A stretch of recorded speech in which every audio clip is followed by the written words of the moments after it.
আজকে প্রোগ্রামিং এর একটি গুরুত্বপূর্ণ বিষয় দেখানো হচ্ছে। একদম সহজভাবে এটা দেখানো হচ্ছে। প্রোগ্রাম চালাতে চালাতে থামানোর প্রয়োজন হয়। আবার একটা নির্দিষ্ট কন্ডিশন ম্যাচ করলে প্রোগ্রাম চলতে থাকবে। প্রোগ্রাম থামাতে আর চালাতে যে প্রসেস দরকার সেটাই এখন শেয়ার করা হচ্ছে।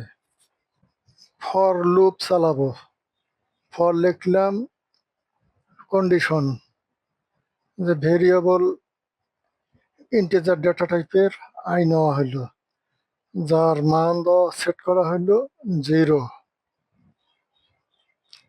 আর আই এর কন্ডিশনটা হচ্ছে এই লুপটা চলবে আই এর মান যদি 9 থেকে ছোট হয়, আই লেস দ্যান 9, মানে আই এর মানটা যখন 9 থেকে ছোট থাকবে তখন প্রোগ্রামটা চলবে। তারপরে আই এর মান এক এক করে যোগ হবে। তারপরে সেকেন্ড ব্র্যাকেট দেই, এর ভেতরে একটা কন্ডিশন চালাই যে ইফ। তারপর কন্ডিশনটা এখানে সেট করি যে আই সমান সমান, মানে আই এর মানটা যদি যে 5 হয় তাহলে কি হবে, সেই কন্ডিশনটা পরিপ্রেক্ষিতে এখানে যে কাজটা করবে সেটা এখন দেখি।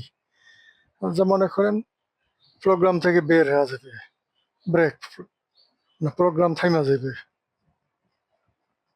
তারপরে এখানে আমরা প্রিন্ট করব সি আউট, যাই তারপরে একটা লাইন ব্রেক দিই যাতে লেখাগুলো নিচে নিচে আসে। তাহলে এখানে প্রথমে একটা লুপ নেওয়া হলো, লুপের ইনিশিয়াল মান সেট করা হয়েছে আই সমান 0। এখন এক এক করে মানটা বাড়বে আর প্রোগ্রামটা চলবে কতক্ষণ, যা আই এর মানটা যতক্ষণ 9 থেকে ছোট থাকবে ততক্ষণ পর্যন্ত প্রোগ্রামটা চলতে থাকবে।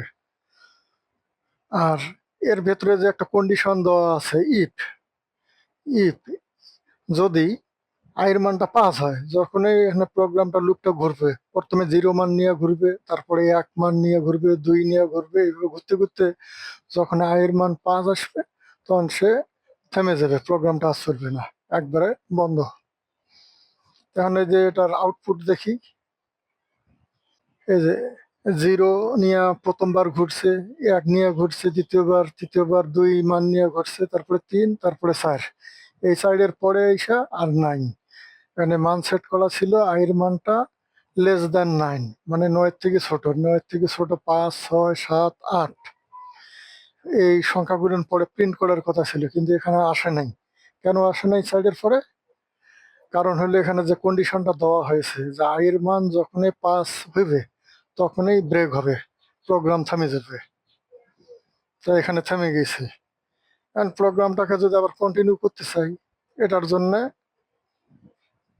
কন্টিনিউ লিখি।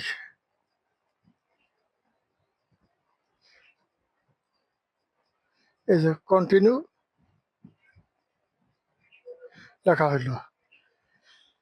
যে এখন কি করবে, যে এখানে লুপটা ঘুরতেই থাকবে, প্রথমবার 0 মান নিবে, তারপরে 1 বাড়াই দিয়ে 1 মান নিয়ে ঘুরবে, তারপরের বার 2 মান নিয়ে ঘুরবে, এভাবে ঘুরতে ঘুরতে আই সমান সমান যখন 5 হবে তখন কি করবে, সে এই যে কন্টিনিউ লেখা আছে এই জায়গায় এসে নিচের দিকে যত কিছুই লেখা থাক না কেন এগুলো সে ফলো করবে না, সে আবার গোড়ায় আসবে। এখানে আয়ের মান এই যে 5 দেওয়া আছে, এখানে এই যে আই প্লাস প্লাস আছে, 5-এর পরে তো 6 হইব, তাহলে আই সমান সমান 6, এই মানটা নিয়ে এই লুপটা এখান থেকে আবার শুরু করবে ঘোরা।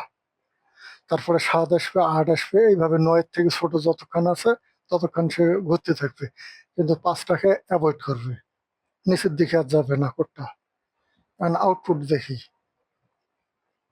এই যে 0, 1, 2, 3, 4, তারপরে দেখেন 5 নাই, এখানে 6 আছে, 7 আছে, 8 আছে, এগুলো হলো 9 থেকে ছোট সংখ্যা। তাই এখানে 5 হারাই গেছে, 5 নাই, তার মানে কি লুপটা নিচের দিকে আর কাজ করে নেই।